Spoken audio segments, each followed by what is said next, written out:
என்னிடமிருந்து எடுக்கவே முடியாத என்னுடைய சொத்து என்னன்னா, என்னுடைய குருமார்கள் எனக்கு கொடுத்த ஆன்ம அனுபூதி, பரமசிவ அனுபூதி, சாஸ்திர ஞானம், சாஸ்திர பிரமாணங்களையும் சாஸ்திர அறிவையும் மரபு வழியாக கற்றுக் கொடுத்தார்கள். நான் இந்த மாடர்ன் டே இங்கிலீஷ்ல மேக்ஸ் முல்லர் டிரான்ஸ்லேஷன்ஸை படிச்சு வேதங்கள், ஆகமங்கள், இல்ல உபனிஷதங்கள், கீதை இந்த மாதிரி சாஸ்திரங்களை படித்தவன் அல்ல.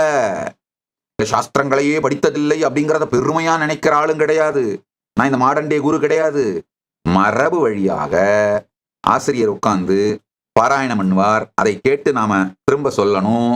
சரியா சொல்லணும், மண்டமேலேயே கொட்டுவார்.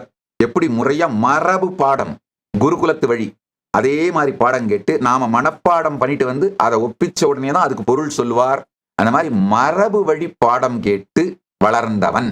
என்னுடைய குருமார்கள் எனக்கு மரபு வழி சாஸ்திர ஞானமும் கொடுத்தார்கள், பரமசிவ அனுபூதியும் கொடுத்தார்கள்.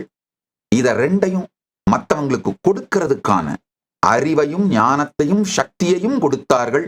அந்த தீட்சைகள், சம்பிரதாய பரிபாலனம், இது எல்லாத்தையும் கொடுத்தார்கள். இதெல்லாம் யாரும் எங்கிட்ட இருந்து எடுக்க முடியாது. அதனால அந்த திருப்பணியை தொடர்ந்து செய்து கொண்டே இருக்கின்றேன். கைலாசவாசியாக இப்போதே பதிவு செய்யுங்கள். சேனலை சப்ஸ்கிரைப் செய்யுங்கள்.